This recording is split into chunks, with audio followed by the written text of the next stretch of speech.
Welcome to our November meeting of the Norfolk Special Education Parent Advisory Council. I will read our mission statement, and then the board will introduce themselves before we get to our very special guests tonight. The Norfolk Special Education Parents Advisory Council strives to collaborate with and advise the school committee and administration to continually improve education opportunities for all children in and outside the school district. We promote improved education and success for students with disabilities, ensuring they receive equal access to education opportunities within our schools and our community. The Norfolk SEPAC provides a network for parents of children with disabilities to access local resources, gain support, and share ideas. SEPAC encourages families to be involved in all district policy discussions.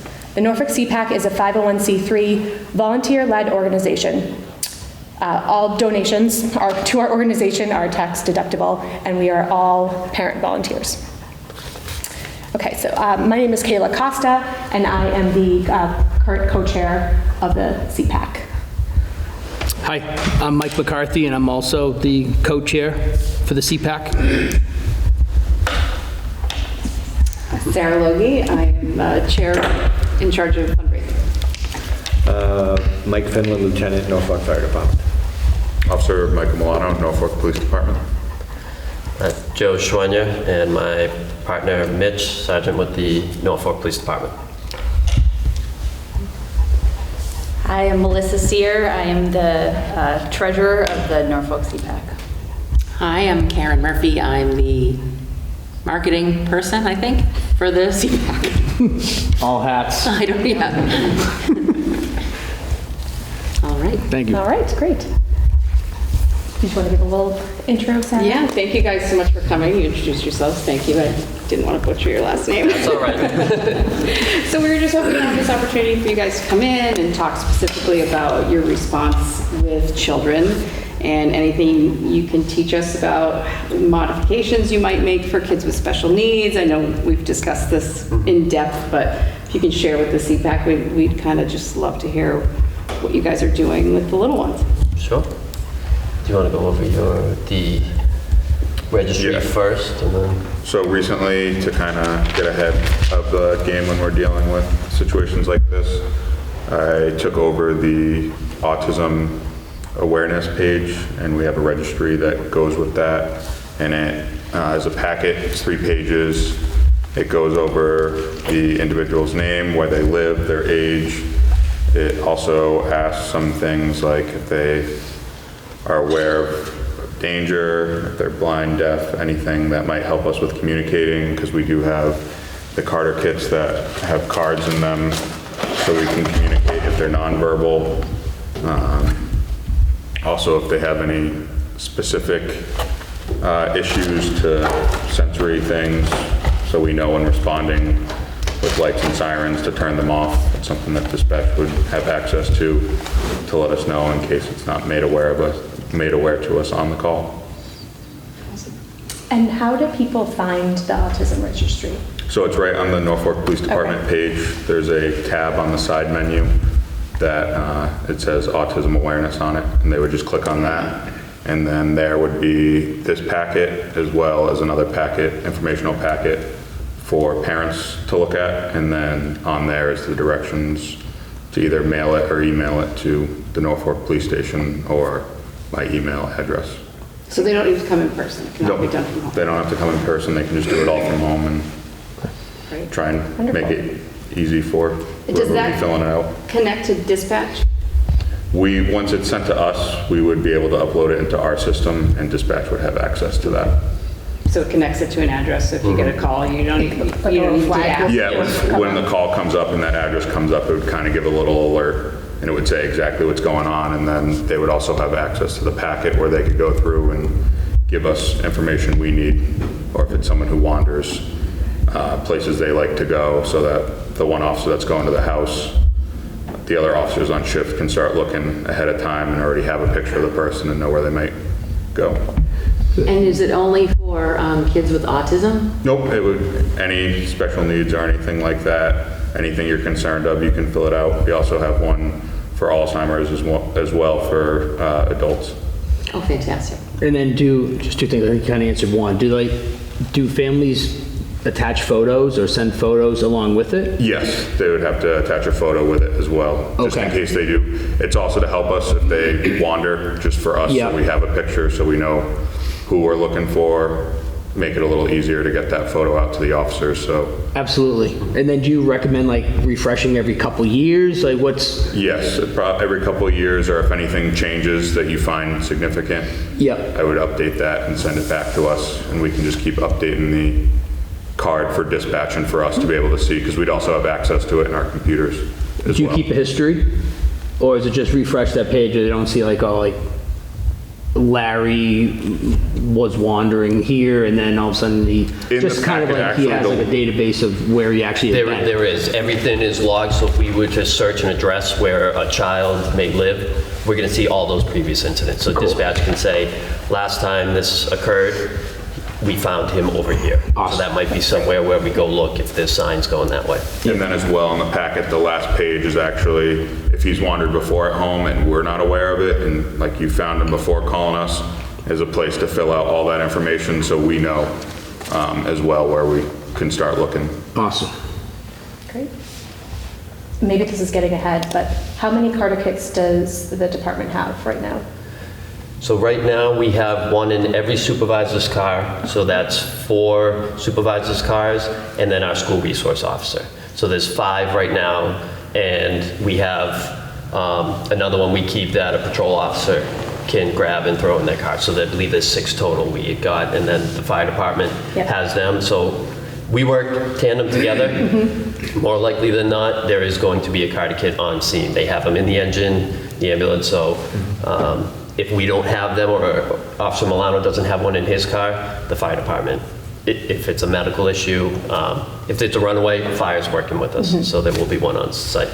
Can we take a step back maybe and just explain what those are? Yes, we should Not talk, everybody yeah, may we should know. talk about what's in there, and Yeah. I'd love to know the training that's involved for people, for officers to know how to use what's in there. Sure.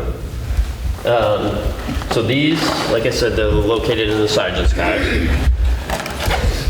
Start off, we just have the basics, somebody who is nonverbal. When my time in the school, a lot of the kids now are communicating with the iPads. So I will have full-on conversations with the nonverbal student where they're talking faster than I am. So these are basic, do they need help? Where is home? Police, fire, what may hurt? If they don't like loud noises. All these we also learn in the police academy. This is not new to any officer or It's good to know. any fireman. Okay. We are trained, every police academy, I don't know for the last how many years, we have a whole day on just autism. There's also other behavior issues, not just autism that, we're aware of that's out there. Anybody with any type of special needs or disability, we have training in the police academy for. So all officers have seen these before, so if they open a Carter kit, they know how to use them. Same with the fire department. And then also every year we do an in-service, it's kind of like a refresher on training, and there's usually a section during that going over autism or dealing with someone with special needs as well. So we kind of get refreshers every year and That's then great. attend trainings as well. How is the board put together from like the symbol sticks and with just a lot of default knowing like home, fire, hurt? Like what went into how to create that? So this came and the Carter kit was donated. It was actually Sarah? created, Carly Siebert did it for us Okay. Oh, specifically. awesome. So that was So added it to was the kit. specifically Yeah. designed, it wasn't us at the PD or Yeah. the fire department said this is what we're gonna have. It was somebody a lot smarter than I am. It was Yeah. actually the Norfolk Special Education Department. Yeah. Added that for us. Exactly, someone a lot Great. smarter than me. So out of curiosity, just for the Norfolk? Or for all Carter kits? Just for Norfolk, the Carter kit came with a pamphlet that we thought we could improve on. Oh, So this is all right. specific. Because that So looks that's more like a talker page. Yes. And the that's pamphlet great. has useful information, but it didn't have the same look. Oh, awesome. Yeah. So also in the kit, we have sunglasses. A lot of kids are sensitive to the light. They just feel more protective. I know when we first tried these out, Ben, he jumped right on in the sunglasses, headphones, and he was having the time of his life. We have headphones in here as well, so someone who these aren't just for kids too. There's adults who don't like sounds. We can use them, elderly, whatever it may be, so we have access to these as well. Fidget toys, these we've all used. I've used them a number of times within the school. Kids, adults, most of the kids, they sit there and it takes them longer to pick it out than to play when you get the whole box. We have a weighted blanket in here as well. And that's something that within the packet, something good to know. Does the child like pressure? Do they like being touched? Some do, some don't. Mitch is also trained to be that weighted blanket. If a child likes that, he will lay on top of you. So it's something good to know. And again, the weighted blanket works just as well on adults as it does for children. And those are just, the basics that we have, that we carry around. When we come into the schools have a lot more, and we utilize all that together. But these are in our patrol cars. Have you done anything to date to replenish those or have to replace things? So we haven't yet. We have used a number of the fidget toys. That's been the number one. I haven't personally used the weighted blanket yet. A lot of times with the fire department, we'll throw like 3 or 4 blankets on them as a weighted blanket. But we have brought it out there, and it's good to know that it's available when we have it. These fidget toys can get a lot of children to talk and just help relax. Yeah, focus. Can you talk a little more about what Mitch does that kind of complements the same needs that kids might have, or what he's trained to do to comfort children also? Yep, so he's obviously, when he's vested up and has his gentle leader on, this is his personality. This is what he's supposed to do. Everyone says, can he do tricks? This is his trick. He's supposed to just sit there with it. One of the best things, because we can't, as a school resource officer, like Officer Appel, who's in there now, Lieutenant Findlen, who comes in and does all the fire training, we can't come in and say, who's a student with disabilities? We can't. Nor should we. So a lot of it is incumbent upon us to go into these classrooms, learn about these kids ourselves. Say, hey, maybe this child may need a little bit more. This one responds to, hey, this child doesn't like my badge. Take the badge off. They know we're police in here. We also have plainclothes officers. But what I've found is all the kids realize he's non-judgmental. He's also nonverbal. So they sit there and they pet him. We've had lockdown drills here in the school, and that can be pretty scary because we go and we pull the doorknob. And in an elementary school, unfortunately, this is stuff that we have to do. But we've had kids have anxiety attack. I had a rapport with the student as well as Mitch. We walked in, he immediately started calming down. He just sat with Mitch for about a half hour. Cool. So what it is, the big thing about it is it's different. How often do you see an officer with a dog that you can just come up and pet? It's a distraction, and it helps de-escalate it. At the higher level schools, we may have a child having a bad day, and he may be throwing some stuff around. And I always joke with the kids and talk to them, when I open that door, would you rather throw a chair at me or the dog? And they all say me. And I say, exactly. So when I open the door, his nose just pokes through. And they all know, and I tell them I'm right on the other end of the leash, but they just realize, wait a minute, I wasn't expecting that. And it just calms down. He's taken ambulance rides with kids, walked them all the way into the hospital. And it's really kind of endless. He's also trained in tracking as well. Nothing to do with bad guys. He's a friendly find only. So if we do have an autistic child go missing, there's about 20 of these guys who are trained in tracking. When they find you, this is what he's going to do. So we can send 10 of these dogs in a big area if we ever had to, and their nose is going to go find. And hopefully, we can build that rapport. Officer Appel has been taking Mitch around now because I'm on the overnight shifts, and she's been building the rapport with that kid. or any child in here, then that's the biggest thing is the rapport. So we know, if that child's having a bad day and we come in, then we're not coming in as police officers. We're coming in as something different. We don't handle school discipline. So when I was in the middle school, a kid would be skipping class, you would just kind of, you'd advise him to go, but that's not a police matter. Yeah. That's a school issue. So our goal is just to make sure somebody's safe. And that's what we do.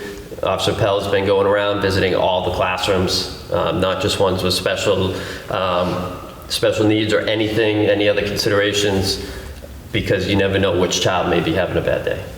And that's the biggest thing, is the rapport. Awesome, thank you. Any other questions? Fire department? I don't have any questions. Mike, you guys hoping you could maybe share a little bit about like the training you do in schools to prepare fire drills, and maybe how you deal with kids who get really scared during those times. So we've actually had incidents where we've gone to the schools and the schools has asked us ahead of time, can we take the kids out of school before the fire drill? And unfortunately, we say no. I know the kid's going to freak out, he's going to get upset, he's going to cry, but that's why we do the fire drills. Yeah. The other option is he doesn't participate in any of the fire drills, and then we have a real incident, and now this kid is going to go hide under a desk or run. And we don't have the manpower to go chase him if there's a real incident. So, and that's where I explained to the people in the office, like, it's okay. Like, we'll take our time. So there wasn't one child that was completely freaked out about the fire drill. The parents were emailing. They absolutely did not want this kid to participate. So what we did, ahead of the fire drill, we talked to the parents. We had a meeting at the school. So what we did is we actually had this kid participate in the fire drill. So we went in early. He came into the office early. We all sat in a room. We explained to him what we're going to do. He came with us to the pull station. We showed him how we open up the pull station, and we opened the pull station. We set the fire alarm off. Then he sat right with us, and he saw all the kids walking by, and he stayed right with us, and he saw all the kids leave. And then we walked him over to the fire panel, and we showed him how we reset it, and what we did, and why we did, and we took our time, and we explained it to him. The next fire drill, he was wonderful. He just needed to explain what was going on. To him, it was just this loud noise, people rushing out the door, and he just didn't know what was going on. But we spent an hour, talking ahead of time, and we let him participate. And then, after that, he was awesome. He was great. So we absolutely reach out to the schools all the time. We certainly don't want the kids to not participate. We ask if we line the fire drills up ahead of time, a day or two in advance, we ask the school not to share that with the teachers or the parents, because the kids now won't come to school. They'll call in sick, or they'll take the day off, they'll come in late. So we try to keep it hush-hush, and we show up and we do the fire drill. And then, like I said, if there's any kid that's having a bad day, let us know. Like, we're not there to cause problems. The fire drills are okay to mess up. That's why we do them. So the first one, we just, regular fire drill, everybody goes out. And then usually they have to do 4 a year. And then the second 3, what we'll do is we'll block exits, just to make it more reality. Say, okay, you can't go out this exit, and the kids will all come and say, well, I don't know what to do. And then usually the fire drill, if we know that kid, if he feels comfortable, we'll, block that door and see how it goes. And with that, is there communication with the school, the principal, where, like, if something were to happen on one of the wings, and it's like, in this wing, we have X amount of kids that may need more attention. Does that happen? Yeah, we're in contact with them all the time. Okay. We talk on the same, we scan the radios, so we hear the school radio, I hear the fire department, they hear the police, and everybody's in communication. Just so you get briefed, kind of know what you're walking. Okay. And every fire drill, the police do participate. The other day, they did a lockdown drill at one of the schools, and again, they reached out to us, and we participated in that. So anything at the schools, any event, lockdown drills, fire drills, we all do it together. And then afterwards, we'll all sit in the office and we'll critique it. Say, this went well, this we could do a little better, and we'll work on it the next time. What's the main barometer? Like, just timeline? Took 8 minutes to get everybody out and in?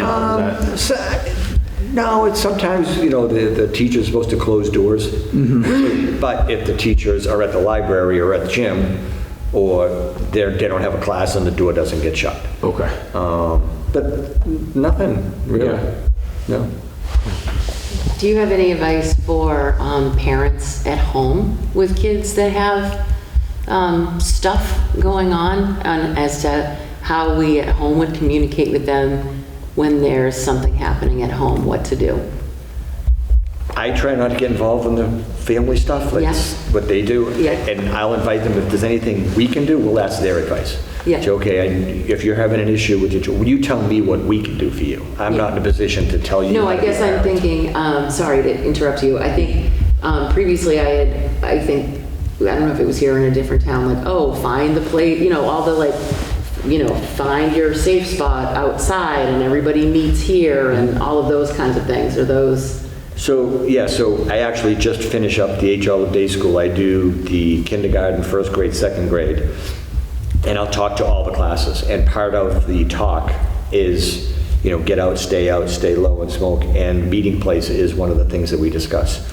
And we talk about if there's an event, find something on your own property, out front, a tree, a lamppost, your driveway, and a meeting place. And I explain to them if there's an event or a fire or something, get out. If somebody goes out the front door, back door, side door, everybody goes to the meeting place. So worst case, we don't want you going back in. And I kind of just explain to them by doing that, they can be our helpers. Because when we show up at a fire, the first thing we do is go to the meeting place. We're not really worried about the fire. We kind of tell them that. Our first priority is them, their families, the kids, the grown-ups, that stuff. To us, the house isn't a big deal. So once we go to the meeting place, they can explain to us, like, okay, everybody's here, but maybe dad was in the basement, he's got headphones on, he didn't hear the smoke detectors. So now they can help us and say, everybody's here, but we don't know where dad is. And then we say, that's great, because now our job is almost done. We know everybody's out, and we know dad's in the basement. That's easy. Then we can worry about the fire. So out of all the kids that we talk to, that is definitely one of the things we talk to. We talk about, you know, checking the smoke detectors. I bring in a smoke and a CO detector, and I actually set it off. A lot of the kids will put the hands over their ears, but that's okay. Like, that's a real smoke detector. It's a real carbon monoxide detector, and it's loud, it's hurting your ears, but that's what you need to expect. And we'll talk about that. What happens in my house is total radio silence. Yeah. So I always think, like, what about the kids that are nonverbal? You know, that you go in and you talk to them, but it's not like they can come home and communicate to their parents. Yep. Those scenarios. So I don't know, you know, maybe we could work together to come up with some sort of like tip sheet that maybe could go home with kids in some of those different classes that maybe struggle to communicate with their parents of, oh, we talked about this today and, you know, talked about finding a meeting place. Maybe you want to, you know, that kind of thing, because if you have kids that can't come home and tell you what they learned about, you know, when you guys came, that we could then work with them at home to identify those places. Yeah, absolutely. Yeah, if anybody wanted to reach out to us, like, absolutely, and I say that to the schools too. Yeah. So if there's anything we can do, I mean, absolutely, we'll do whatever we can. If it means coming to the house and, you know, checking the smoke detectors with the kids to show them, or talk about the meeting place with the families, absolutely, we'll do whatever we can. Yeah. That's a great idea. I think that we teach a lot of kids what to do in emergency situations, but as you grow up, you think you're doing it right, and then, you know, I had my fire extinguisher underneath my grill when it went up in flames, and that really didn't help. So to send home a sheet to, you know, this is what we're teaching your kids, you know, reach out if you need help coming up with a plan, or you should remember this also, is a great idea. Yeah, and I do, each grade is specific. It's not, I do certain things to kindergarten, certain things to first grade. Like second grade, what we do is, Linda at the H All Day is fantastic. We actually take the back hallway by the loading dock, we fill it with a smoke machine, and we have the kids crawl through. We put the mats down, it's literally 15 feet, and we use the fire truck outside as the meeting place. So I make the kids come up, feel the door, and we talk about, okay, let's pretend it is hot. Because, you know, you always get those fun kids. Like, I like to mess with them. You know? All right. Because everybody else is going through. I'm like, all right, wait, the door's hot. And they're like, oh, no. What do I do? And I say it loud enough so all the kids can hear it.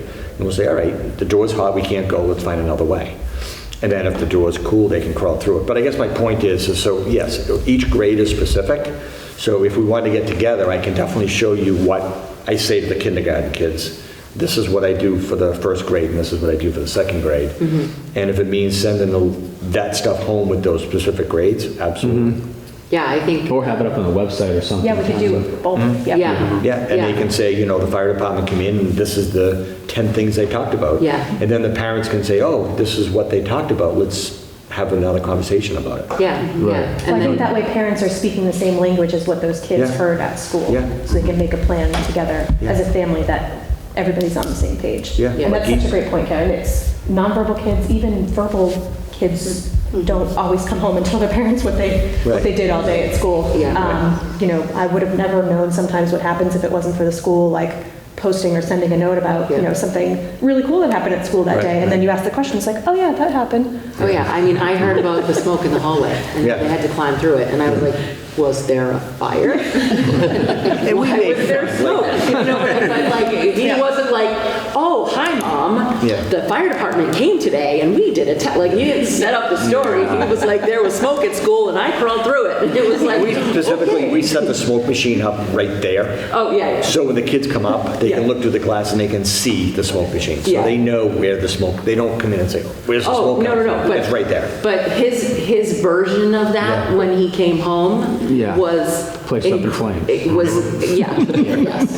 So, So, we learned we should have a meeting place, we should have this code, like, Yeah. none of those None parts of of it that part, sometimes yes. make it home to the parents. only the smoke So- gets communicated? Yeah, the cool stuff gets communicated. Yeah. And then, you know, we'll. Which is amazing. So I guess what we're trying to Yeah. say is it would be so helpful if on those days we got something home that Yeah. said, Yeah. oh, Bridge hey, that this is what we did disconnect. today. Yeah. This is what you should talk to your kids about. Yeah. And then we could connect the dots while they're fresh. Yeah, absolutely. And I mean, we would love to help you guys, you know, come up with something like that and again, help in those scenarios because when we do have kids that aren't very good communicators. Yeah. And, you know, when you can definitely see when the kids are coming up, you can definitely look back 10 to 15 kids and you can see that kid like absolutely terrified. So what I'll do is I'll just talk to him and say, hey, look at, you know, why don't you go with your friends? So rather than this kid going, they'll take 2 friends and the 3 kids will go through. Like it's not a competition and just the whole idea is to absolutely have a blast. Then the teacher will come up like, no, let's go. So we make the teachers crawl through and it's a fun. But we don't, like, and if the kids, we have had kids that absolutely will not participate. And that's fine. They can walk around and go outside. We're not there to, they saw the smoke, they saw their friends crawling through it. So to me, they get the idea. They just don't want to go through and that's fine too. And then we use the fire truck as a meeting place. But anyway, so yeah, so I definitely have a list. Don't ask me to give it to you tonight No, because no, I can't right now because I no, forget no. everything. But we can certainly get together and I can give you the items that I talk to each grade. And then, you know. you Yeah, can I think that would be, Send them home or whatever. Yeah, I think, Go ahead. yeah, that would be awesome. And again, especially because we, you know, a lot of us have kids that aren't good communicators. Yeah. And regardless of disability. Yeah. Yeah. So I think, So yeah, my son obviously didn't say anything, but May came home and just talking about the whole day. Yeah. Firefighters there, it was Yeah. awesome. Yeah. And then kindergarten, we actually get one drew of the these teachers dressed firefighters in like the firefighter alley gear, war. which All is, sorts you know, of again, fun because the kids can see what a firefighter looks like. Because if I put it on, I'm still a stranger. But if we put a teacher on it, we have fun and the teacher puts it on, they walk around, they high five the kids with the mask on. And it's fun. So if they're ever in a situation, they have to be around a firefighter with a mask and a helmet, it can be intimidating. So that's what I say. I'm like, you remember, look back the day we had fun. Your teacher put it on. We all made fun of her. We all laughed. We joked. You know, so that sort of stuff. So that's like a kindergarten thing. But yeah, absolutely. Whatever you Great. need. What's the state mandate for like fire drills and practice for each school? Is it For by a year. town? For a year? Yeah, Is that- the lockdown drills will count as a fire drill. Lockdown drills. Do they happen in HOD as well? Lockdown drills? So we've been planning one. I started last year, and we are going to incorporate it. We're just trying to figure out the best method right now. Unfortunately, it is something that we are going to have to do. And we've been working together, and now Officer Appel is continuing with that we will be eventually doing one in the HOD. You know, it's awful to say. It has happened throughout the country, so, you know, we like to try and be prepared. And one of the things like our method of training is crawl, walk, run. So we don't just come in and we're at level 5, you know. we're going to start right at the basics, especially with elementary. We're going to crawl. We're going to just show, this is kind of, might just be locking the doors and we walk around. And that might be because kids, they haven't been exposed to this. By the time they're in the middle school, like, oh, I get 5 minutes of not being in class right now. But it can be scary, especially when we tug on that handle. So we're trying to incorporate, we tug on the handle, then they're going to see a police and firefighter. So they know, and they can say, okay, this is what it is. And as well as for you guys at home, just like with a fire drill, how do we explain this to everybody? They're so young that to explain why we're doing this isn't gonna, register. It doesn't register with us why we have to do it. But again, we have to. So it is in the works and in the process of doing it. But all the teachers are trained every year, so they know exactly what to do. Myself, Lieutenant Findlen, Officer Pell, Sergeant Eichel, who's been doing it in the schools for 15 years. He's been training the teachers on all this. Not too much has changed. We always find ways to improve, but all the teachers know what to do. So if there is an incident prior to the students being involved, the teachers are trained what to do, work together, where to put the students. There's stuff in place in all the classrooms that students aren't aware of because we don't want to create the anxiety for them. And so we train them multiple times a year with that. We've also done drills with just teachers and no students as well.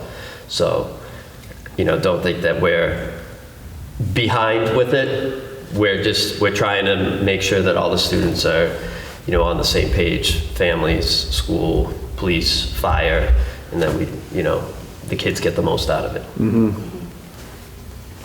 And I think on those days, the principal send an email home saying we did this today. Yep. Yes, and most likely, like I said, with our first one, how we do the crawl, walk, run, everybody's gonna know probably before. Because we need to show you what to do.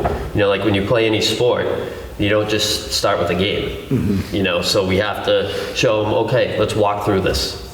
So we go, hey guys, this is how we lock the door. And then we're gonna just go and tuck over here. And that's it, end of drill. So we do it slow, and that way everybody learns and we build each year. So is there really not a why when you go to the 5-year-old classroom? You just say, we're going to lock the door and we go over here and... No, when I was in the schools, my thing is never lie to a child, ever. They'll pick you out faster than any adult. So you be honest with them. Now there's ways to explain different stuff to them. Why are we doing this? Well, if there was ever a bad guy who came in, sometimes we need to close the door. When you go to bed at night, do you lock the door? Does mom and dad lock the door? Yep, and that's just to be safe. That way we don't let the dogs out, just kind of the way you communicate it with them. Because we're not here to create anxiety. They're here to learn. They're not here to worry about that. That's our job, the teachers and the administration. That's our job to be anxious about that, not them. So we try to explain it again. We won't lie to them. And we'll sit with adjustment counselors who are the professionals at this, behaviorists. They're the ones who know how to explain the best. We rely on them. So we'll walk, hey, can you help me explain this? If we find that the child doesn't understand why we're doing what we're doing. Or like Lieutenant said, we'll have that child walk around with us. They're getting the exact same thing out of the drill with us, or they're inside that classroom. We'll make sure that they learn exactly the same. And we don't mind. We can have a whole classroom of kids if we had to. We have enough bodies that will make it work. Thank you. Thank you. Anyone have anything else? Want to take up too much of your guys' time? No worries. Anybody in a wheelchair treated differently? I don't think there's any kids now, but it's interesting. In this school, a few years ago, we actually had a child in a wheelchair. And if the fire alarm goes off, you can't use the elevator. So there's actually a spot over here at the fence that if the fire alarm went off, that child would go up there, and we would send firefighters right there to go carry him down the stairs. So every fire drill, we let him stay up there, but we have him go to that with his teacher and go there and would send guys in to make sure he's there.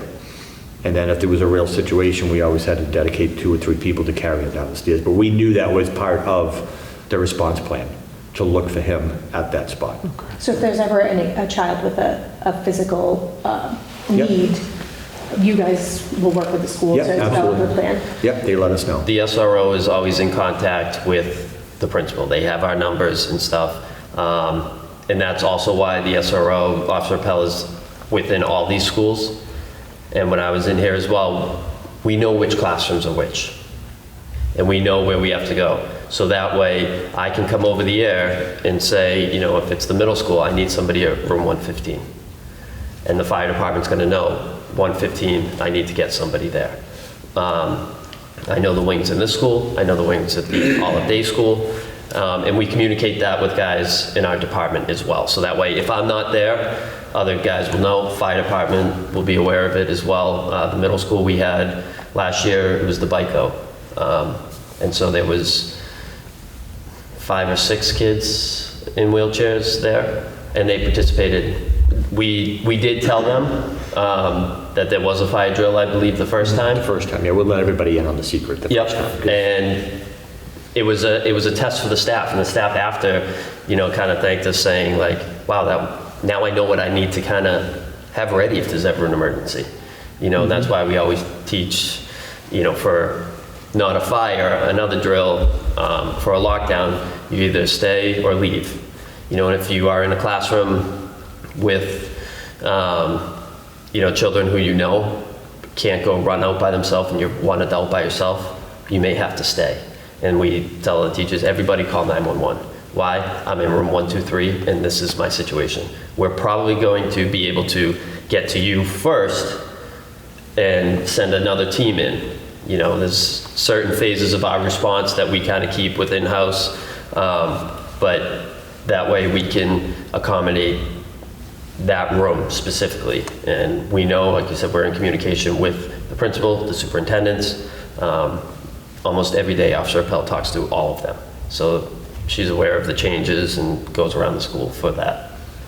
And just speaking on that, kudos to the school, talk about physically handicapped. In this school, there's actually 2 wheelchairs, stair chairs, that if somebody does get hurt or is on crutches and can't walk, there's actually it's a wheelchair, but it's got tracks on it that can actually walk down the stairs with very little effort. Same one we have in the ambulance.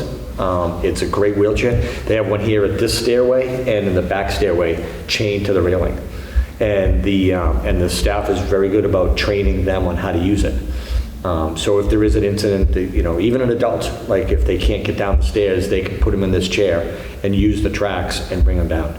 So this school has 2 and the middle school has 1. And we work with them too to train on how to use it. So that's great for the school too. They went above and beyond and did that. Awesome. Great. I think, go ahead. I was just gonna ask a general question. Do you know, like, if there's laws in place now where, as like schools are being built, are there like automatic like lockdown, like buttons where the main office can just say, hey, So there hit a button, and all of a sudden every door is locked? Within every school in Norfolk, there's panic alarms. Okay. They're specific throughout this building. They get tested all the time. The facilities director, Matt Hafner, in town, he has his crew at least monthly test them. We'll come in the schools sometimes, especially when we do a fire drill. I'll say, hey, push one. So they are throughout the building in certain classrooms. You may walk by them and not even notice it's there, which is kind of the point of that. Unfortunately, when a fire alarm goes off, all the doors close, but they cannot lock, and that is for safety hazards. Because you need to be able to get out if you need to. Right, okay. There are in place for classrooms to how to lock the door. Doors are always actually locked for that, so the teacher knows the first thing she's doing is closing that door. So that's part of their training. But all the outside exterior doors throughout the day are always locked. They're always being checked. They're being checked by officers. Officer Milano's on a day shift now, goes through all the schools. And that everybody, you have to be buzzed in here. So you get buzzed in first. And then you look, then they have to be buzzed in again. That's a security protocol for that. Right. So all exterior doors are locked, interior are not due to fire. Right. Awesome. So I think one other thing that we've kind of been talking about a lot in the handful of years that we've been around is, working with you guys to do kind of a CPAC open house type of thing, or tour, or maybe a quieter opportunity than the big open house, or I've certainly been when the Cub Scouts have come, and you always do an amazing, awesome job. But I know for a lot of kids that have maybe more sensory issues, or again are nonverbal, that have more needs, that those scenarios can be overwhelming. And so I know we would love to work with you guys to help host some sort of absolutely. CPAC We'd love it. scenario love where when we could people come invite, to the station. have a smaller group of kids Sure. and whatnot. So, yeah, we'd love to reach out to you guys again and try to work out a time to do that. Absolutely. Yeah, you got my email, whatever you want. Thank you. Wonderful. Yeah. Well, thank you so much for your time and all of the wonderful information tonight. And thank you for everything you do for the community day in and day out. We appreciate you. And Mitch, thanks for being a good boy. Forget he's there sometimes. He's so quiet. Thank you so much again, and thank you to NCTV as well tonight.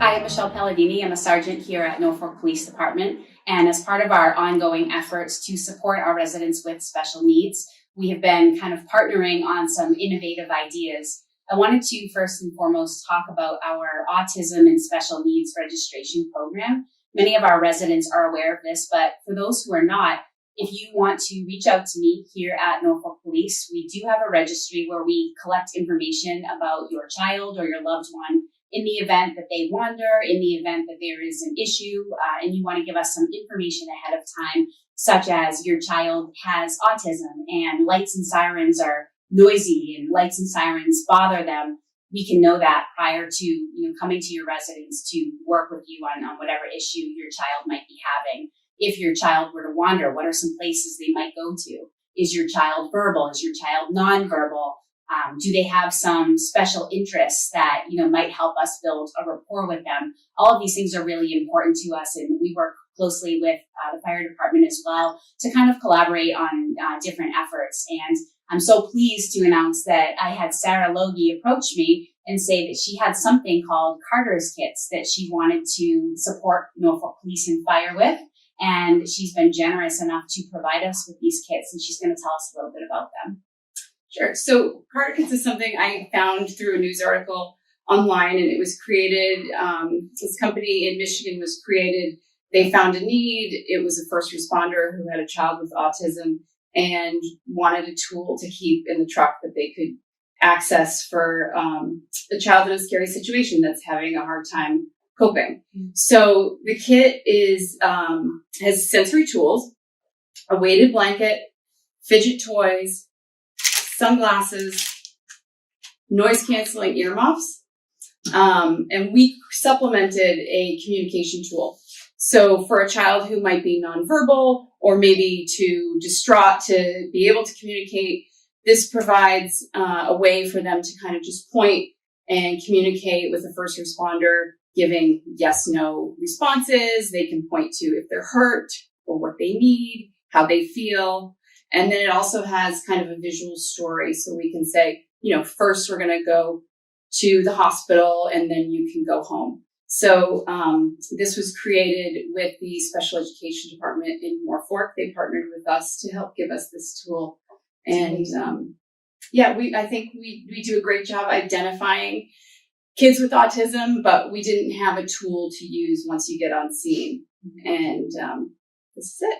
Yeah, this is invaluable. I know I speak for everyone here at Norfolk Police, Norfolk Fire, that this is such a great asset for us and something that, we hadn't thought of. And if you hadn't brought this to our attention, we wouldn't have this tool now. So we thank you and we look forward to using these with our kiddos.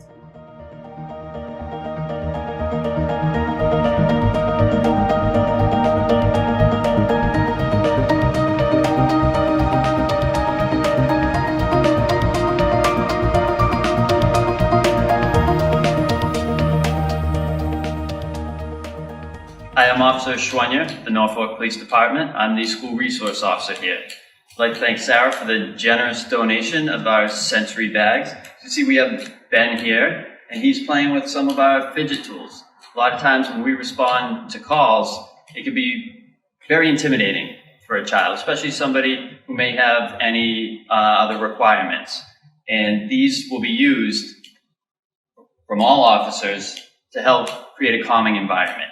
If a child is nonverbal, now at the PD, as well as the fire department, we can show them these boards. They can let us know how they're feeling. We can also let them know what's going on. The fire department's about to be coming, as well as he may be going home. The child's able to communicate with us, even if they are nonverbal.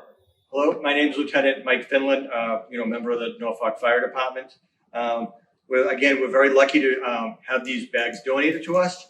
We do go to many calls for children with autism, and it is a very difficult call sometimes, depending on what the call is. The family and the child is struggling, and it's very difficult to talk to the child and to communicate.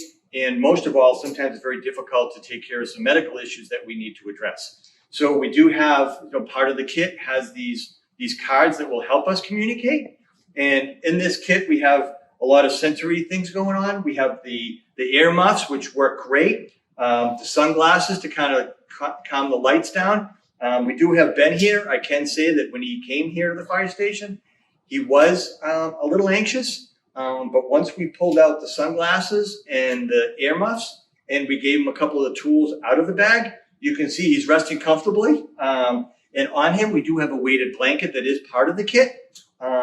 So you can see Ben's doing very well here with the tools. So I just want to let you guys know that our ambulances and the engines will be carrying these bags. So we just want to let the townspeople know that it's just another tool that we can add to our apparatus, that we can come to some of these calls and let people know that if they're having issues or they need help, they can certainly call us and we'll bring these bags and we can certainly help out any way we can.